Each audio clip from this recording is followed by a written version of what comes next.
Morning news India देख रहे हैं आप। मैं हूं आपके साथ पूजा अग्रवाल। सुर्खियां अखबार के इस खास बुलेटिन में आपका बहुत बहुत स्वागत। नमस्कार, आपके साथ मैं हूं सुरभि तिवारी और सबसे पहले बात हम एएमयू को लेकर के जो सुप्रीम कोर्ट की ओर से फैसला सामने है उस पर बात करेंगे। एएमयू पर सुप्रीम कोर्ट ने दरअसल फैसला देते हुए ये कहा है कि कानून के जरिए स्थापित हो सकता है अल्पसंख्यक संस्थान।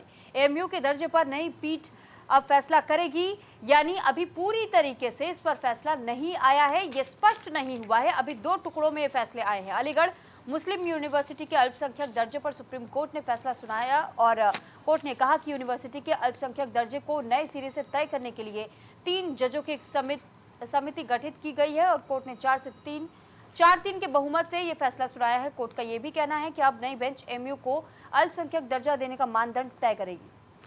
बिल्कुल देखिए, और आज ये खबर काफ़ी ज़्यादा बड़ी है क्योंकि हर एक अखबार पे फ्रंट पेज पर ही इस खबर को, इस हेडलाइन को जगह दी गई है, जिसमें लिखा हुआ है अल्पसंख्यक संस्थान के तय किए गए मानक, एएमयू के दर्जे पर नई पीठ करेगी फैसला।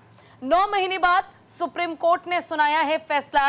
एएमयू का मामला फिर भी लंबित। देखिए, आपको ये बताते चलें कि अलीगढ़ मुस्लिम विश्वविद्यालय को अल्पसंख्यक संस्थान नहीं मानने के बाशा मामले में दिए फैसले को खारिज कर दिया गया है। जस्टिस दीपांकर दत्ता ने घोषित किया ये अल्पसंख्यक संस्थान नहीं है। और देखिए, मेरी सहयोगी सुरभि भी आपको दिखा रही हैं कि किस तरह से हर अखबार के फ्रंट पेज पर ही इस खबर को जगह दी गई है। सुरभि, तो बिल्कुल देखिए, द इंडियन एक्सप्रेस में भी इस खबर को तरजीह दी गई है और SC affirms minority rights, sets aside its verdict that rejected AMU's status।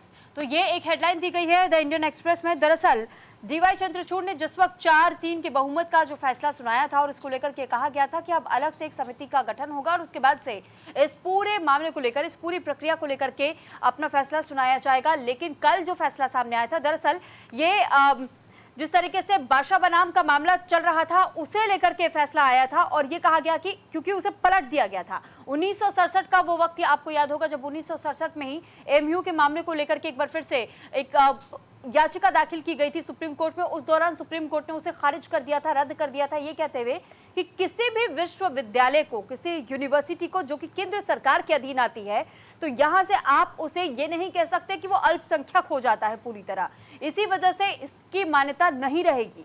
लेकिन उसके बाद से फिर मुस्लिम संगठनों की ओर से एक और याचिका लगाई गई और फिर ये मामले को लेकर के दोबारा से जब सुनवाई हुई, एक और पीठ तैयार हुई और उस पीठ ने जब इसका फैसला लिया तो ये कहा गया था कि अभी इस पर लंबी बहस चलेगी और दलीलें तमाम रखी गई थी। और इसके बाद से ये मामला कई बार हमने देखा कि शुरुआत, उसके बाद फिर सुप्रीम कोर्ट ने कहा कि आपको अगर दोबारा से अपील करनी है तो आप दोबारा जिला अदालत से शुरू कीजिए और फिर हाई कोर्ट तक जाइए और हाई कोर्ट के बाद जो फैसला आएगा हम उस पर सुनवाई करेंगे। जिसके बाद इलाहाबाद हाई कोर्ट में भी ये मामला पहुंचा था। तो देखिए, 1875 में इसकी संरचना रखी गई थी, आधारशिला रखी गई थी, एएमयू बना था और उसके बाद से 1961, 1967, 2005, 2006, 2014 और ऐसे में एक एक करके इसी तरीके से साल बदलते चले गए और अब 2024 में भी ये फैसला अभी भी स्पष्ट नहीं हुआ है। ये टुकड़े टुकड़े में सुप्रीम कोर्ट की ओर से फिलहाल अभी फैसले दिए जा रहे हैं। ये कहा जा रहा है कि इसके बाद जो समिति गठित होगी वो तय करेगी कि क्या एएमयू अल्पसंख्यक संस्थान रहेगा, वो दर्जा उसके पास, या फिर नहीं रहेगा। बिल्कुल देखिए, और जैसा कि सुरभि जिक्र भी कर रहे हैं कि वाकई इस मामले को काफी लंबे समय से कह सकते हैं कि नजर में रखा गया है। इस मामले में कार्रवाई की गई, जांच की गई, लेकिन बावजूद इसके शुक्रवार यानी कि कल जो सुनवाई हुई उसमें भी फैसले को लटका कर रखा गया है। अलीगढ़ मुस्लिम विश्वविद्यालय यानी कि एएमयू के अल्पसंख्यक दर्जे पर 9 महीने से सुप्रीम कोर्ट का फैसला सुरक्षित था, यानी कि 9 महीने पहले ही फैसला जो था वो सुरक्षित रख लिया गया था। लेकिन 9 महीने बाद भी जब बीते रोज कल शुक्रवार के दिन सुनवाई हुई मामले में, तो इस मामले को एक बार फिर से लटका दिया गया। अब 3 सदस्यीय नई पीठ एएमयू के अल्पसंख्यक दर्जे पर सुनवाई करके फैसला देगी। सुप्रीम कोर्ट की 7 न्यायाधीशों की संविधान पीठ ने 4-3 के बहुमत से दिए फैसले में किसी संस्थान को अल्पसंख्यक संस्थान माने जाने के आधार और मानक तय कर दिए हैं, लेकिन एएमयू के अल्पसंख्यक दर्जे पर व्यवस्था नहीं दी है। वहीं कहा कि एएमयू का मामला नियमित पीठ के सामने जाएगा, जो इस फैसले में दी गई व्यवस्था है उसके आधार पर तय करेगा कि एएमयू अल्पसंख्यक संस्थान है कि नहीं है। लेकिन अभी तक भी इस मामले में सुनवाई कई बार हो चुकी है, कई बार कोर्ट में तमाम जजों ने इस मामले को अपने अंडर रखा, लेकिन कोई भी फैसला, जो एक कहते हैं आखिरी फैसला जो है, वो इस मामले में अब तक नहीं आया है। देखिए, कुछ इंपॉर्टेंट बातें हैं वो हम आपको बता देते हैं। संस्थान स्थापित करने का विचार, उद्देश्य और कार्यान्वयन को देखा जाएगा और वो संतुष्ट करने वाला होना चाहिए। इन मानकों के आधार पर तय होगा अल्पसंख्यक का दर्जा। दूसरी चीज, अल्पसंख्यक संस्थान की स्थापना का विचार हर हाल में अल्पसंख्यक समुदाय के व्यक्ति या समूह की ओर से ही आना चाहिए। स्थापित किया गया शैक्षणिक संस्थान प्रभावी तौर पर अल्पसंख्यक समुदाय के लाभ के लिए होना चाहिए। और इतना ही नहीं, अल्पसंख्यक संस्थान स्थापित करने के विचार के कार्यान्वयन के लिए एक अल्पसंख्यक समुदाय के सदस्यों द्वारा कदम उठाया गया होना चाहिए। तभी इस मामले में यह तय हो पाएगा कि क्या एएमयू को अल्पसंख्यक का जो दर्जे की मांग की जा रही है वो मिलना चाहिए या नहीं। चलिए खबरों में बढ़ जाते हैं आगे और रुख करते हैं अगली खबर का। दुनिया की कोई भी ताकत 370 वापस नहीं करा सकती है, प्रधानमंत्री नरेंद्र मोदी ने यह बयान दिया है।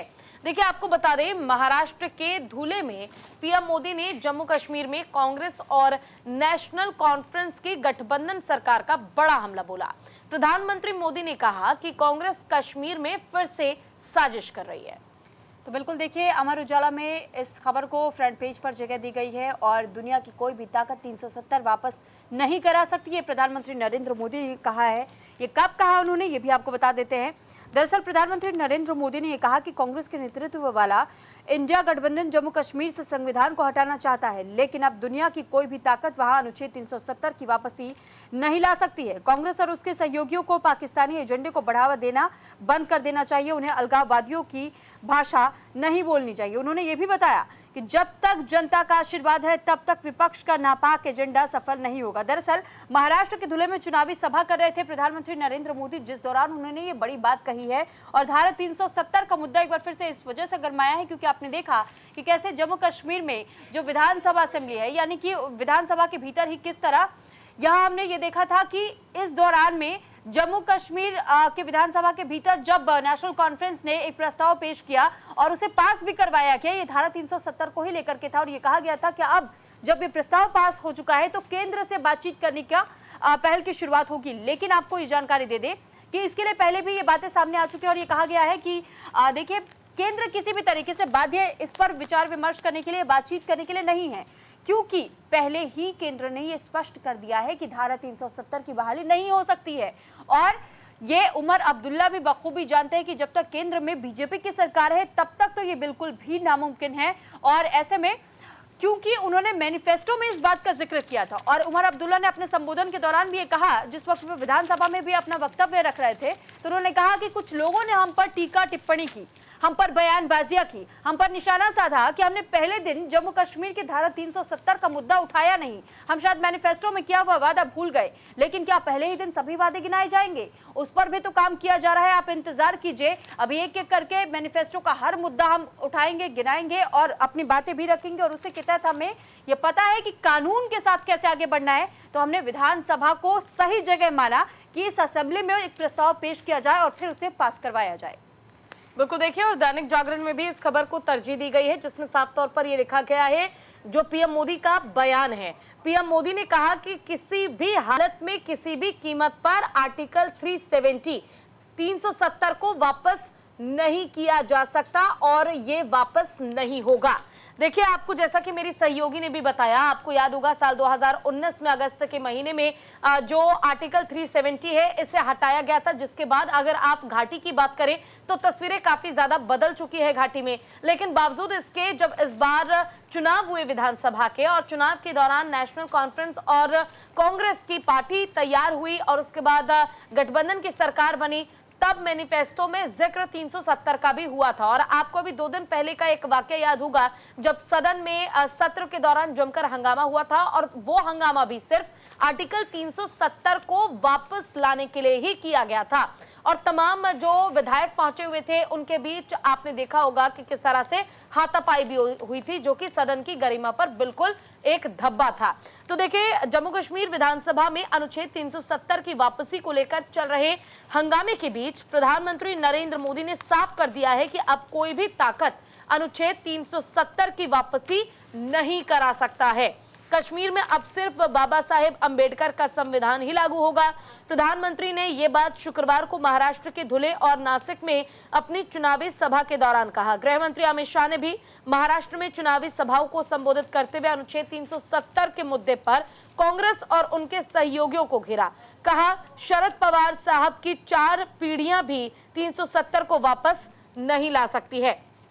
तो देखिए, विपक्ष पर तंज कसा गया, कहा गया बिना पहिए और ब्रेक वाली गाड़ी है महाविकास आघाड़ी दल।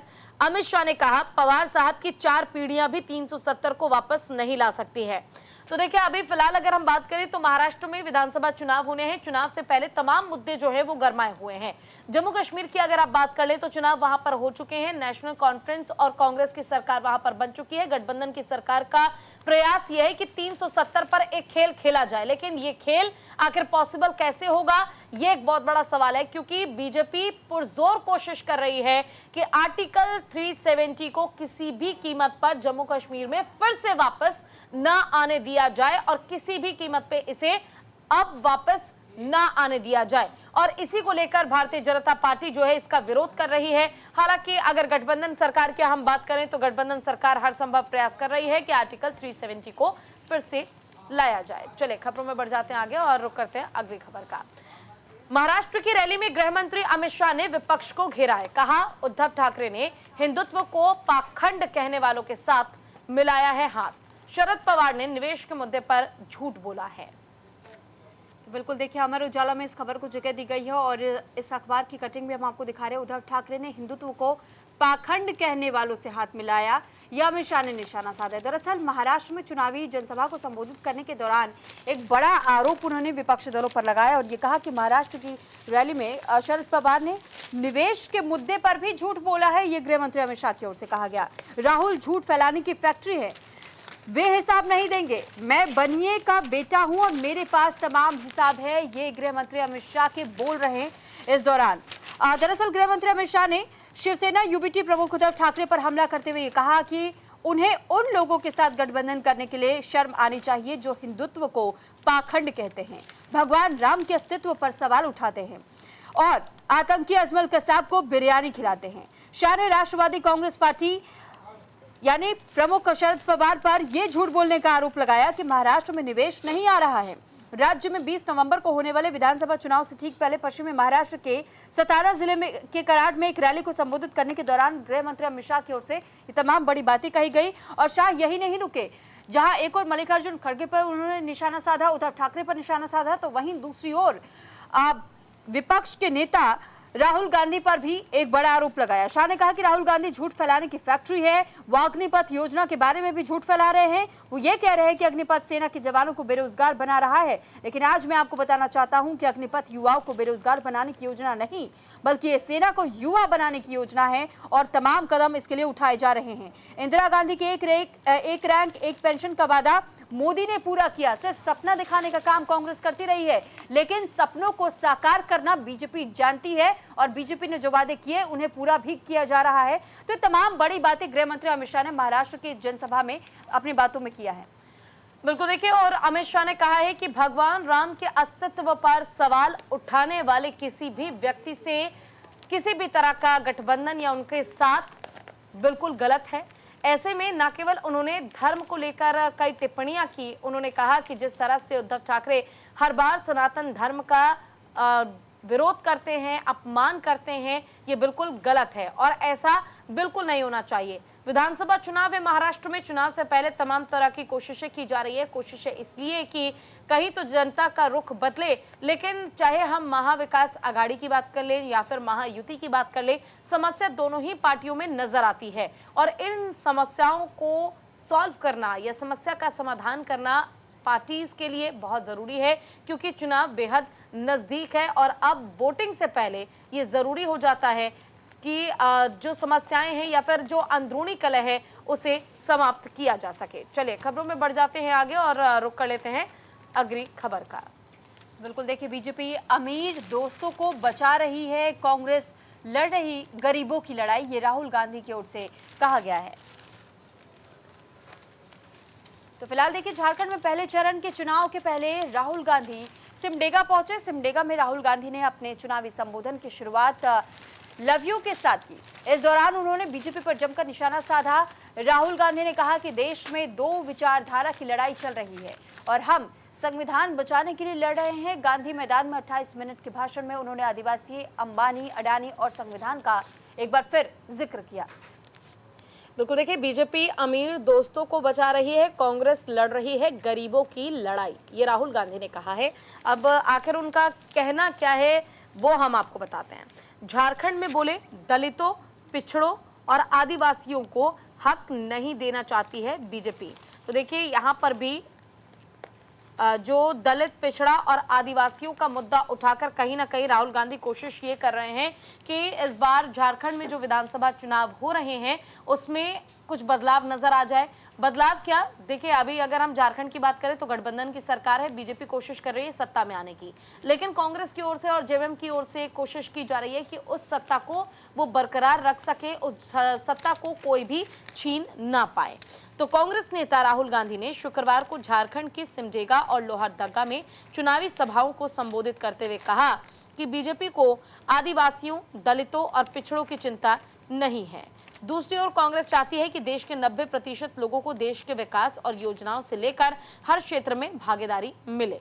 इसके उलट बीजेपी चाहती है कि देश को नरेंद्र मोदी, अमित शाह और अंबानी, अडानी जैसे चंद लोग चलाएं। हम देश का संविधान बचाने की लड़ाई लड़ रहे हैं। मैंने संसद में जातिवार गणना की बात उठाई तो नरेंद्र मोदी चुप हो गए।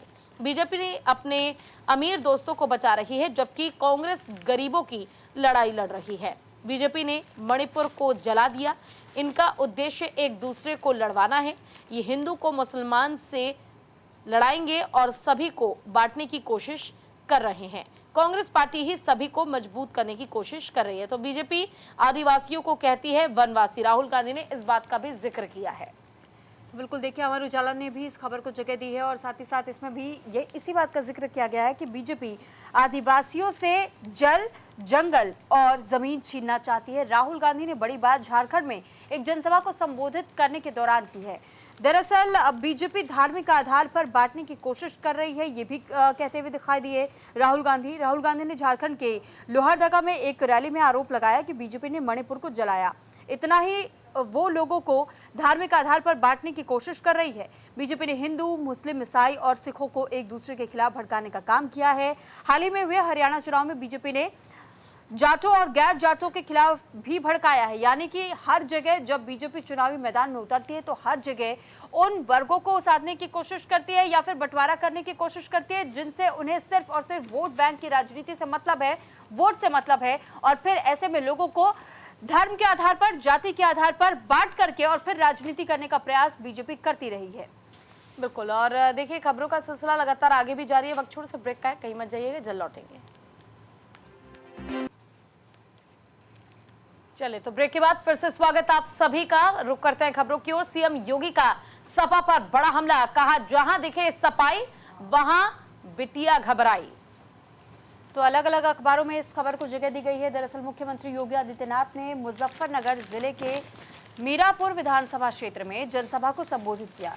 इस सीट पर हो रहे उपचुनाव के प्रचार के लिए पहुंचे सीएम योगी आदित्यनाथ ने समाजवादी पार्टी पर हमला बोलते हुए कहा कि जहां दिखे सपाई वहां बिटिया घबराई। सभा पर हमला बोलते हुए सीएम योगी आदित्यनाथ ने कहा कि आज मैं कह सकता हूं कि जहां सपा के तमाम उम्मीदवार या सपा से जुड़ा वो कोई भी कार्यकर्ता दिखाई देता है तो वहां बच्चियां घबरा जाती हैं। बिल्कुल, देखिए और सुरभि सबसे दिलचस्प बात यह है कि आपने देखा होगा उपचुनाव 9 सीटों पर होने हैं और उपचुनाव को लेकर भी अलग अलग तरह के अजीबोगरीब नारे जो हैं वो अब दिए जा रहे हैं, चाहे वो भारतीय जनता पार्टी हो या फिर वो समाजवादी पार्टी ही क्यों ना हो। ऐसे में अब मुख्यमंत्री योगी आदित्यनाथ ने एक और बयान दे दिया है जो कि अब सुर्खियों में है।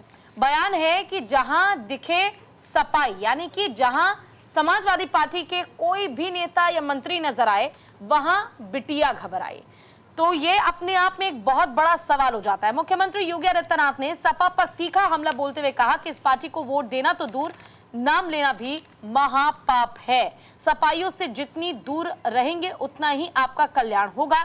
ये लोग बहन बेटियों की सुरक्षा में सेंध लगाते हैं, किसानों के चेहरे की खुशहाली छीनते हैं, युवाओं के भविष्य पर ग्रहण लगाते हैं और जन आस्था से खिलवाड़ करते हैं। सीएम ने तंज कसा, जिसे उन्होंने साफ कहा कि जहां दिखे सफाई वहां बिटिया घबराई। सीएम ने विधानसभा चुनाव के मद्देनजर मुजफ्फरनगर, मुरादाबाद और गाजियाबाद में शुक्रवार को रैली में सपा पर निशाना साधा। सीएम ने कहा, कभी नारा चलता था, जिस गाड़ी पर सपा का झंडा समझो उस पर बैठा है कोई, तब जनता के बीच से आवाज आती गुंडा।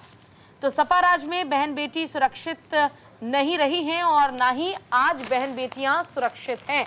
जहां आपको सफाई नजर आए वहां आप समझ जाइए कि बेटी और जो महिलाएं हैं उनका घबराना तय है। सुरभि, तो बिल्कुल देखिए, जिस तरीके से हम ये देखते हैं कि योगी आदित्यनाथ कैसे कोई मौका नहीं छोड़ते हैं, समाजवादी पार्टी को घेरने की कोशिश लगातार वो करते रहते हैं। और इस बीच हमने ये भी देखा कि कैसे योगी आदित्यनाथ ने पहले तो एक नारा दिया और ये कहीं ना कहीं नारा उन्होंने विपक्षी दल के नेताओं को देखते और समझते हुए दिया था और ये कहा था कि बटोगे तो कटोगे, एक रहोगे तो नेक रहोगे। क्योंकि इससे पहले भी योगी आदित्यनाथ इस बात का जिक्र कर चुके हैं कि जो आरोप दूसरी पार्टियों पर लगाया जाता है कि धर्म के आधार पर बांटने की कोशिश की जाती है, लेकिन ये वो लोग हैं जो कि पहले से सियासी पारी अपनी खेल चुके हैं और उस दौरान लोगों को बांटने का काम कर चुके हैं। चाहे समाजवादी पार्टी को अगर देखा जाए उत्तर प्रदेश में किस तरीके से MY फैक्टर पर हमेशा से समाजवादी पार्टी चलती रही है, ऐसी जो धारणाएं रही हैं लोगों के बीच में, और इसी वजह से सीएम योगी आदित्यनाथ ने इस पर भी हमला बोलते हुए ये नारा दिया था।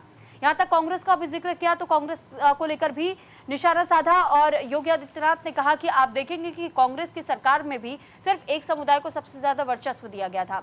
ऐसे में ये वो लोग हैं जो कि खुद तो बांटने की राजनीति करते हैं, लेकिन इसी राजनीति को कैसे कवर अप करते हैं, कैसे कोशिशें की जाती है कि इसका ठीकरा किसी और के माथे पर डाल दिया जाए। लेकिन जो नारा दिया गया समाजवादी पार्टी पर इस बार कि जहां सफाई वहां बिटिया घबराई, ये एक बहुत बड़ा आरोप है और इस आरोप का खंडन या फिर इस आरोप पर कैसी प्रतिक्रिया समाजवादी पार्टी की ओर से आएगी, ये देखना दिलचस्प होगा।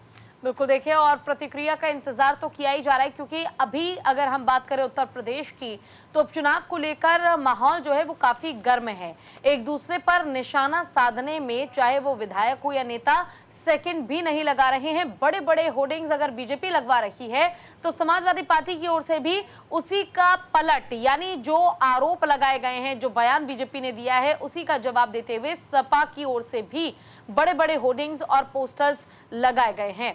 और देखिए, साफ तौर पर आपने ये भी देखा होगा जिस समय मुख्यमंत्री योगी आदित्यनाथ ने कहा था कि बटेंगे तो कटेंगे, तो वहीं समाजवादी पार्टी की ओर से अखिलेश यादव ने कहा था कि जुड़ेंगे तो जीतेंगे। तो कहीं ना कहीं नारों का प्रभाव भी पड़ता नजर आ रहा है। और जो बीजेपी के नारे हैं, अगर बीजेपी ये सोच रही है कि उनका नारा मजबूत है तो समाजवादी पार्टी भी उसके टक्कर का ही नारा लेकर आ रही है ताकि लोगों को समझाया जा सके। अब उत्तर प्रदेश में विधानसभा चुनाव हो या फिर उपचुनाव हो, इनको लेकर स्थिति काफी ज्यादा दिलचस्प हो गई है क्योंकि आरोप प्रत्यारोप के बीच माहौल काफी ज्यादा गर्म हो चुका है। चलिए खबरों में बढ़ जाते हैं आगे और हम रुक करते हैं अगली खबर का। तो जम्मू कश्मीर विधानसभा में हंगामा और धक्का मुक्की हुई। दैनिक जागरण समेत अमर उजाला और अलग अलग अखबारों में इस खबर को जगह दी गई है। अनुच्छेद 370 की बहाली को लेकर के जम्मू कश्मीर में जिस तरीके से हंगामा हुआ, इस हंगामे के बाद हमने वो तस्वीरें देखी कि कैसे धक्का मुक्की भी देखी गई। बिल्कुल देखिए, जम्मू कश्मीर विधानसभा में कल फिर हंगामा हुआ और सत्र के 5वें दिन विधानसभा में कुपवाड़ा से पीडीपी विधायक द्वारा अनुच्छेद 370 की बहाली पर बैनर दिखाए जाने के बाद हंगामा हुआ। विधायकों के बीच हाथापाई हुई। बीजेपी विधायकों द्वारा नारेबाजी की गई। इंजीनियर राशिद के भाई और अवामी इत्तेहाद पार्टी के विधायक खुर्शीद अहमद शेख को मार्शलों द्वारा सदन से बाहर निकाला गया।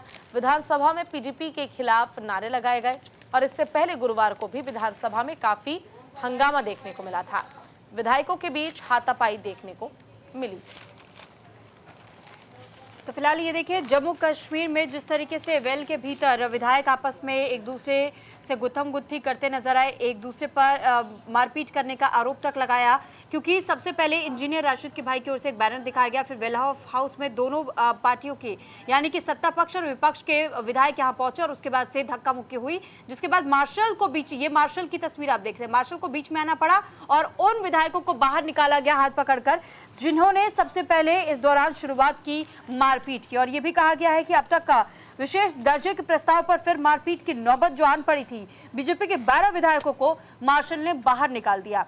स्पीकर के व्यवहार से आहत बीजेपी का वॉकआउट भी देखने को मिला। सदन के बाहर समानांतर सत्र लगाया गया, नारे तक लगाए गए तो स्पीकर ने बाहर का रास्ता दिखा दिया। दरअसल बीजेपी विधायकों की ओर से नारेबाजियां की जा रही थी और ये कहा जा रहा था कि जहां हुए बलिदान मुखर्जी वो कश्मीर हमारा है, भारत माता की जय के नारे लगाए गए, वंदे मातरम के नारे लगाए गए, जय श्री राम के नारे लगाए गए, जिसके बाद से स्पीकर साहब बहुत ज्यादा आहत हो गए और उसके बाद से बाहर का रास्ता बीजेपी विधायकों को दिखाया गया। और जब इंजीनियर राशिद के भाई वहां यानी कि हम बात कर रहे हैं कि किस तरह बैनर लेकर के वो जब वेल में पहुंचे तो उन्होंने सबसे पहले जो बैनर दिखाया उस पर यह लिखा हुआ था, we demand restoration of article 370 and 35A, जिसको लेकर के पूरा विवाद गरमाया। और जब बीजेपी विधायकों की ओर से आगे बढ़ते हुए उस बैनर को फाड़ने की कोशिश की गई, फिर धक्का मुक्की की नौबत बनी और फिर दोनों यानी सत्ता पक्ष और विपक्ष आपस में एक दूसरे के आमने सामने खड़े हो गए और एक दूसरे पर हाथ तक उठा दिया गया, यानी मारपीट की नौबत तक आ गई। बिल्कुल देखिए, और वो तस्वीर हमने उस दिन भी आपको दिखाई थी, आज भी वो तस्वीर आप स्क्रीन पर देख पा रहे हैं। जब हंगामा हुआ था आर्टिकल 370 को लेकर, जो बैनर लेकर राशिद आ गए वेल में और विरोध किया गया कि आर्टिकल 370 को वापस लाया जाए, इसे फिर से बहाल किया जाए, तो इसका विरोध बीजेपी ने भी किया। बीजेपी का ये कहना था किसी भी कीमत पे आर्टिकल 370 वापस नहीं आ सकती है, क्योंकि आर्टिकल 370 को हटाने के बाद घाटी की स्थिति अगर हम कहें या तस्वीर हम कहें तो काफी ज्यादा बदल चुकी है। इस बार आपने मतदान के दौरान भी देखा होगा किस तरह से लोग बढ़ चढ़कर वोट कर रहे थे, अपने घर से बाहर निकले थे, मतदान लोगों ने किया था। लेकिन यहाँ पर बीजेपी के लिए बड़ा सवाल या कह सकते हैं बड़ी सबक ये है कि चाहे बीजेपी ने तमाम कोशिशें की हो, तमाम मेहनत क्यों ना की हो, आर्टिकल 370 को हटा क्यों ना दिया हो, इन तमाम बड़े मुद्दे होने के बाद भी बीजेपी के पक्ष में लोगों ने वोट नहीं किया, जिसका परिणाम जो है वो हार के स्वरूप में बीजेपी को झेलना पड़ा। चले खबरों में बढ़ जाएंगे आगे और रुक करेंगे अगली खबर का। सीएम सुक्खू के लिए आया 5 स्टार होटल का समोसा और केक, खा गए कर्मचारी। जी हां, देखिए अमर उजाला में इस खबर को जगह दी गई है। हिमाचल में मुख्यमंत्री सुखविंदर सिंह सुक्खू के लिए 5 स्टार होटल से आया समोसा और केक, कर्मचारी खा गए।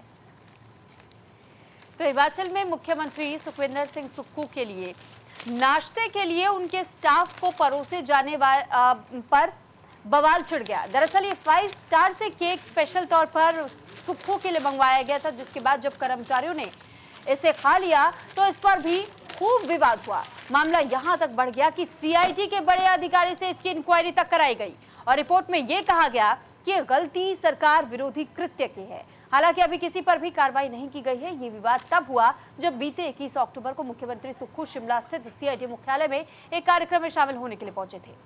बिल्कुल देखिए, सीएम सुक्खू के लिए लाया हुआ 5 स्टार का जो समोसा है और केक वो कर्मचारी खा गए, जिसकी सीबीआई जांच भी करा दी गई। अपने आप में ये हास्यास्पद है, लेकिन हिमाचल में एक कार्यक्रम के दौरान मुख्यमंत्री सुखविंदर सिंह सुक्खू के लिए 5 स्टार होटल से नाश्ता मंगाया गया था, जो उनके स्टाफ को परोसे जाने पर बवाल मच गया। मामले ने इतना तूल पकड़ लिया कि सीआईडी के एक अधिकारी से इस चूक की जांच भी करा दी गई। जांच अधिकारी ने अपनी रिपोर्ट में कहा कि यह गलती सरकार विरोधी कृत्य की है। इस घटना पर बीजेपी ने कांग्रेस सरकार को घेरते हुए कहा कि प्रदेश की जनता कई समस्याओं से परेशान है और सरकार को सिर्फ सीएम के समोसे की फिक्र है। दरअसल गत 21 अक्टूबर को मुख्यमंत्री सुक्खू शिमला स्थित सीआईडी मुख्यालय में एक कार्यक्रम में शामिल होने के लिए पहुंचे थे। सूत्रों के मुताबिक आईजी रैंक के एक अधिकारी ने स्थानीय पुलिस के एक सब इंस्पेक्टर से सीएम के लिए होटल से खाने का कुछ सामान लाने के लिए कहा था और इसी पर शिमला के लक्कड़ बाजार स्थित 5 स्टार होटल के से मुख्यमंत्री सुक्खू के लिए समोसे और केक के 3 डिब्बे लाए गए। लेकिन सीएम से लिए आया नाश्ता इनके स्टाफ में बंट गया और अति महत्वपूर्ण मेहमान बगैर कुछ खाए ही चले गए। तो देखिए ये घर वाला हाल हो गया कि मेहमानों के लिए कोई चीज़ मंगाई गई लेकिन वो मेहमानों को ही परोसा नहीं गया और उसको घर के जो बच्चे, कई बार आपने देखा होगा बचपन में, खा गए। कुछ ऐसा ही कृत्य नजर आया जहां मुख्यमंत्री सुक्खू के लिए 5 स्टार होटल से समोसा और केक मंगाया गया, 3 डिब्बे मंगाए गए इस उम्मीद में कि ये सीएम सुक्खू को परोसा जाएगा, लेकिन उनके कर्मचारी ही उस समोसे और केक को खा गए, जिसका आरोप बीजेपी पर मढ़ दिया गया, जिसका विरोध भी बीजेपी ने किया है। बीजेपी का साफ तौर पर कहना है कि जनता के पास तमाम समस्याएं हैं और उन तमाम समस्याओं पर काम करने के बजाय अभी भी आप समोसे और केक के बीच फंसे हुए हैं। चलिए खबरों में बढ़ जाते हैं आगे। तो देखिए, सीजीआई के कार्यकाल का कल आखिरी दिन था। अपने विदाई समारोह में भावुक नजर आए जस्टिस डीवाई चंद्रचूड़। कहा कि मुझे ट्रोल करने वाले अब हो जाएंगे बेरोजगार। ये अमर उजाला के साथ साथ हर अखबार ने इस खबर को जगह दी है। और साथ ही देखिए, एक एक करके हम अखबार की कटिंग आपको दिखा देते हैं। देखिए, भारत के मुख्य न्यायाधीश डीवाई चंद्रचूड़ के आखिरी कार्य दिवस पर कल सुप्रीम कोर्ट में विदाई समारोह आयोजित किया गया और इस दौरान सीजीआई ने अपने परिवार, माता पिता, निजी जिंदगी के साथ ही करियर से जुड़ी कई महत्वपूर्ण बातें शेयर की हैं। तो बिल्कुल देखिए, उन्होंने क्या कुछ कहा है और किस तरीके से अपने उन भावुक पलों को सबके सामने रखा, ये भी हम आपको बता देते हैं। सुप्रीम कोर्ट के 50वें मुख्य न्यायाधीश डीवाई चंद्रचूड़ ने शुक्रवार को अपने अंतिम कार्य दिवस पर यह कहा कि जरूरतमंद और उन लोगों की सेवा करने से बड़ी को भावना नहीं है और जिन्हें वे कभी नहीं जानते या उनसे कभी नहीं मिले। जस्टिस चंद्रचूड़ 10 नवंबर यानी रविवार को सेवानिवृत्त हो जाएंगे और उनकी जगह अब justice Sanjeev Khanna supreme court के नए चीफ जस्टिस होंगे। जस्टिस चंद्रचूड़ ने 9 नवंबर 2022 को सीजीआई का कार्यभार संभाला था। उनके पिता वाईवी चंद्रचूड़ भी 1978 से 1985 के बीच सबसे लंबे समय तक सुप्रीम कोर्ट के चीफ जस्टिस रह चुके हैं। चीफ जस्टिस अपने कार्य दिवस के अंतिम दिन भावुक हो गए और उन्होंने क्या कुछ कहा है ये भी जान लीजिए। कोर्ट से विदाई लेते वक्त उन्होंने ये कहा कि कोर्ट में कभी मेरे से किसी का दिल अगर दुखा हो तो उसके लिए मैं क्षमा चाहूँगा, मुझे क्षमा कर दे, क्योंकि कोर्ट में मेरी कभी ऐसी भावना नहीं रही। उन्होंने मिच्छामी दुक्कड़म का इस्तेमाल किया। भारतीय प्रकृति भाषा के इन शब्दों का यह अर्थ है कि जो भी बुरा किया गया है वो व्यर्थ हो जाए। उन्होंने ये भी कहा कि सार्वजनिक जीवन में पारदर्शिता होनी चाहिए। जब आप अपने जीवन को सार्वजनिक रूप से उजागर करते हैं तो आप खुद को आलोचना के लिए भी उजागर करते हैं और खासकर आज के इंटरनेट मीडिया के युग में मेरे कंधे इतने चौड़े हैं कि हम सभी आलोचनाओं को झेल सकते हैं और मजबूती के साथ इन आलोचनाओं का सामना मैंने किया है।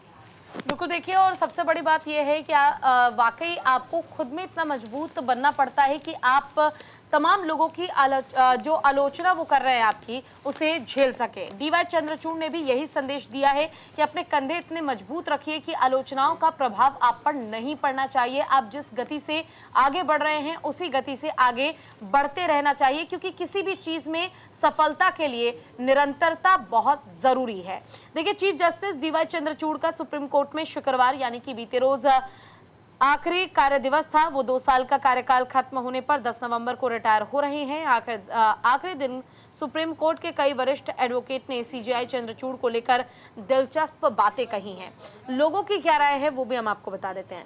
हाल ही में ब्राजील में कॉन्फ्रेंस खत्म होने के बाद सभी नाचने लगे। क्या हो अगर मैं यहाँ सबसे आपके रिटायरमेंट पर नाचने के लिए कहूँ, और लोग आपस में जो अटखेलियाँ हैं वो करते नजर आए और तमाम जो वकील है वहाँ मौके पर मौजूद थे। इस दौरान डीवाई चंद्रचूड़ जो है उन्होंने भी अपने एक्सपीरियंस के आधार पर ये बताया कि किस तरह से लाइफ में आगे बढ़ा जा सकता है, क्योंकि अब उनके जो काम करने का दिन था कल वो आखिरी दिन था और आखिरकार उनका रिटायरमेंट भी हो चुका है। चलिए खबरों में बढ़ जाते हैं आगे और हम लोग करते हैं अगली खबर का। महत्वपूर्ण बातों को लेकर जो अनुभव शेयर किया गया वो भी हमने आपको बताया और साथ ही हमने आपको बताया कि किस तरह से तमाम फैसलों को लेकर उन्होंने ये भी स्पष्ट किया कि कई ऐसे फैसले हैं जिस पर निर्णय लेने के बाद आपका जरूरी हो जाता है कि इस पर काम किया जाए। चले बढ़ते हैं आगे।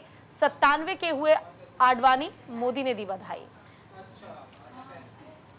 तो फिलहाल देखिए, लाल कृष्ण आडवाणी का बीते कल जन्मदिन रहा। लाल कृष्ण आडवाणी 97 साल के हो गए हैं और वयोवृद्धि, राजनेता और देश के सर्वोच्च नागरिक सम्मान भारत रत्न से उन्हें सम्मानित भी किया जा चुका है। आडवाणी को पूर्व राष्ट्रपति रामनाथ कोविंद ने घर जाकर के जन्मदिन की शुभकामनाएं दी। आडवाणी को बधाई देने पहुंचे कोविंद ने उन्हें पुष्पगुच्छ भेंट भी किया और इसके अलावा जन्मदिन का केक भी काटा गया। साथ ही इस मौके पर आप जो इस वक्त तस्वीर देख रहे हैं, प्रधानमंत्री नरेंद्र मोदी भी उनके घर जाकर के आडवाणी से मुलाकात करने के लिए पहुंचे हुए थे और ये उस दौरान की तस्वीर मेरे सहयोगी भी आपको दिखा रही हैं। देखिए, प्रधानमंत्री नरेंद्र मोदी आपको तस्वीर में नजर आ रहे हैं, साथ ही आडवाणी जो कि 97 साल के हो चुके हैं और इस मौके पर पीएम मोदी उन्हें बधाई देने के लिए खुद उनके स्थान पर पहुंचे थे। देखिए, 97 के आडवाणी को पीएम मोदी ने बधाई दी है। भारत रत्न लाल कृष्ण आडवाणी शुक्रवार को 97 साल के हो चुके हैं। उनकी जन्मतिथि के अवसर पर उन्हें देश भर से बधाई संदेश मिल रहे हैं। उनकी जन्मतिथि पर प्रधानमंत्री नरेंद्र मोदी ने भी बधाई दी है। पीएम मोदी ने ट्वीट कर बीजेपी के दिग्गज नेताओं को जन्मतिथि की शुभकामनाएं दी है। प्रधानमंत्री मोदी ने एक्स पर पोस्ट कर कहा, लाल कृष्ण आडवाणी जी को उनकी जन्मतिथि पर हार्दिक शुभकामनाएं। ये साल और भी विशेष है क्योंकि हमारे राष्ट्र के प्रति उनकी उत्कृष्ट सेवा के लिए उन्हें भारत रत्न से सम्मानित किया गया था। भारत के सबसे प्रशंसित राजनेताओं में से एक, उन्हें भारत के विकास को आगे बढ़ाने के लिए खुद को समर्पित कर दिया था। और पीएम मोदी ने आगे लिखा कि उनकी बुद्धि और समृद्ध अंतर्दृष्टि के लिए उनका हमेशा सम्मान किया गया। वो भाग्यशाली हैं कि उन्हें कई वर्षों तक आडवाणी जी का मार्गदर्शन मिला। वो उनके लंबे और स्वस्थ जीवन के लिए प्रार्थना करते हैं। पूर्व राष्ट्रपति रामनाथ कोविंद ने आडवाणी के आवास जाकर उन्हें बधाई दी, उन्हें प्रतिबद्ध और दूरदर्शित नेता बताया। केंद्रीय गृह मंत्री अमित शाह ने कहा कि बीजेपी को जनसेवा और जनकल्याण का प्रतीक बनाने में आडवाणी जी की बड़ी भूमिका है। बीजेपी अध्यक्ष जेपी नड्डा, कई सीएम और पार्टी के अन्य नेताओं ने बीजेपी के उदय में आडवाणी की भूमिका की खास प्रशंसा उनके जन्मदिन के मौके पर की है। तो बिल्कुल, अब इसी के साथ हम खबरों में आगे बढ़ जाएंगे और बात करेंगे श्रीनगर से जुड़ी हुई। दरअसल श्रीनगर संडे बाजार के हमलावर 3 लश्कर आतंकियों को गिरफ्तार किया गया। ये खबर अमर उजाला के साथ साथ अलग अलग अखबारों में आप देख और पढ़ पाएंगे और ये खबर हम आपको बता भी रहे हैं और दिखा भी रहे हैं। बिल्कुल, देखिए, जम्मू कश्मीर के श्रीनगर में रविवार बाजार में ग्रेनेड फेंकने वाले 3 आरोपियों को पुलिस ने पकड़ लिया है। आईजीपी कश्मीर विधि कुमार बिरदी ने प्रेस कॉन्फ्रेंस कर इसकी जानकारी दी है। तो फिलहाल अमर उजाला में इस खबर को ये जगह दी गई है, फ्रंट पेज पर ये जगह दी गई है इस खबर को। हम आपको ये बता देते हैं कि आखिर क्या कुछ हुआ था। जम्मू कश्मीर के श्रीनगर में बीते रविवार को संडे बाजार में हुए ग्रेनेड हमला मामले में पुलिस ने लश्कर ए तैयबा के 3 आतंकियों को गिरफ्तार किया। आतंकियों उस्मा यासीन शेख, उमर फयाज शेख और अफनान मंसूर शेख ने पाकिस्तान में बैठे आकाओं के इशारे पर वारदात को अंजाम दिया था। तीनों आतंकी शहर के इखराजपोरा इलाके के रहने वाले बताए गए। पुलिस महानिरीक्षक वीके बिरदी ने इस बात की जानकारी साझा की कि इन सभी को गिरफ्तार किया जा चुका है। दहशतगर्दों ने शांति और सौहार्द भंग करने के इरादे से पाकिस्तानी आकाओं के इशारों पर धमाका करने का प्रयास किया, जिसके बाद से इन्हें अब गिरफ्तार किया जा चुका है। इनसे और पूछताछ जारी है कि क्या घाटी में अभी भी कुछ आतंकी इनके टीम के लोग छिपे हुए हैं या नहीं। बिल्कुल, देखिए, और जिस तरह से संडे बाजार में ग्रेनेड फेंका गया था, उसके बाद आरोपियों की धरपकड़ के लिए सिर्फ सर्च ऑपरेशन नहीं चलाया जा रहा है, बल्कि जम्मू कश्मीर के कई ऐसे अलग अलग इलाके हैं जहां पर बड़े प्रमाण पर अभियान चलाया जा रहा है और बड़े लेवल पर चलाए जा रहे हैं। इस अभियान के जरिए कोशिश ये की जा रही है कि जो घुसपैठिए हैं, जो आतंकी हैं, उनका खात्मा किया जा सके, क्योंकि लगातार आतंकी जो है अपने नापाक मंसूबों को अंजाम दे रहे हैं। और सबसे बड़ी समस्या यह है कि जम्मू कश्मीर के जो लोग हैं वो खुद इन आतंकियों को अपने घर में छुपने के लिए पनाह दे रहे हैं। इसलिए सर्च ऑपरेशन के जरिए हर संभव प्रयास जो है वो किया जा रहा है और न केवल प्रयास किए जा रहे हैं बल्कि कोशिश ये भी की जा रही है कि आतंकियों को मारा जाए और इसका खात्मा हो सके। चलिए, खबरों में हम बढ़ेंगे आगे और रुक करेंगे अगली खबर का। दिल्ली समेत उत्तर भारत में हवा जहरीली हो गई है। राजधानी दिल्ली समेत उत्तर भारत के कई क्षेत्र में हवा बहुत ज्यादा खराब श्रेणी में पहुंच चुकी है। फिलहाल देखिए, लगातार जिस तरीके से ये खबरें आप सुन रहे हैं कि कई ऐसे जगह हैं, कई ऐसे इलाके दिल्ली में जो कि कहीं ना कहीं अब 400 को पार कर चुके हैं। एयर क्वालिटी इंडेक्स का पैमाना हम आपको बता रहे हैं, हिमाचल से लेकर के हरियाणा, दिल्ली और उत्तर प्रदेश के 12 स्थानों पर अब तक AQI 300 के पार। और दिल्ली NCR के कई ऐसे इलाके जहां पर दिल्ली में 38 निगरानी केंद्रों में से बताया गया कि 18 में AQI 400 से अधिक बताया गया है। देखिए, सबसे पहले तो आप ये तस्वीर देखिए और इस तस्वीर को अगर आप देखेंगे तो ये तस्वीर आपको अखबार में भी साफ नजर नहीं आ रही है, क्योंकि ये पूरा कोहरे जैसा जो छाया हुआ है, ये धुंध नहीं बल्कि ये है प्रदूषण। दिल्ली समेत पूरे उत्तर भारत में हवा काफी जहरीली हो गई है। 12 जगह AQI लेवल 300 के पार है।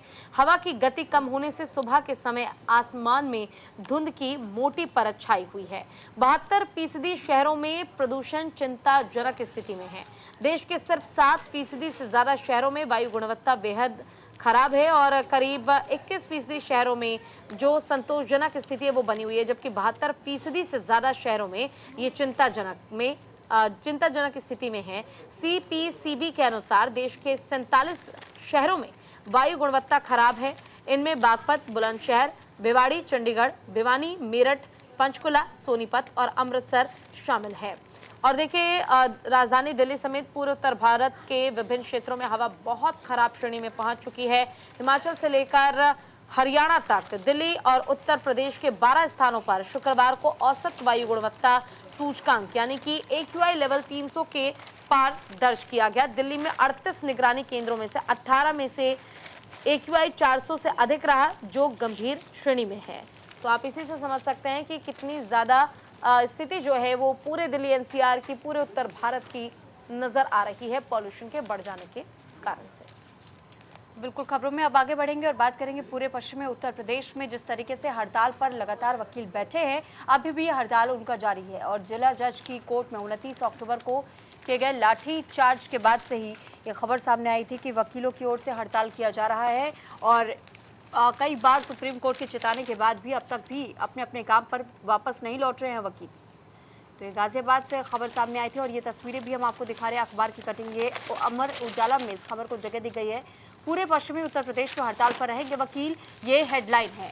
और दरअसल देखिए, शुक्रवार को वेस्ट यूपी 22 जनपदों से आए अधिवक्ताओं की बैठक में एक निर्णय लिया गया। अनिश्चितकालीन हड़ताल का फैसला अनुचित ठहराया गया है। तमाम वकीलों की ओर से ये कहा गया कि शुक्रवार को गाजियाबाद में जुटे कई जनपदों के अधिवक्ताओं की मौजूदगी में लिए गए फैसले पर भी प्रतिक्रिया आने लगी। आंदोलन जारी रहने तक केंद्रीय संघर्ष समिति की कमान गाजियाबाद बार द्वारा संभालने की घोषणा पर केंद्रीय संघर्ष समिति के चेयरमैन रोहिताशव अग्रवाल ने कड़ी आपत्ति जाहिर की।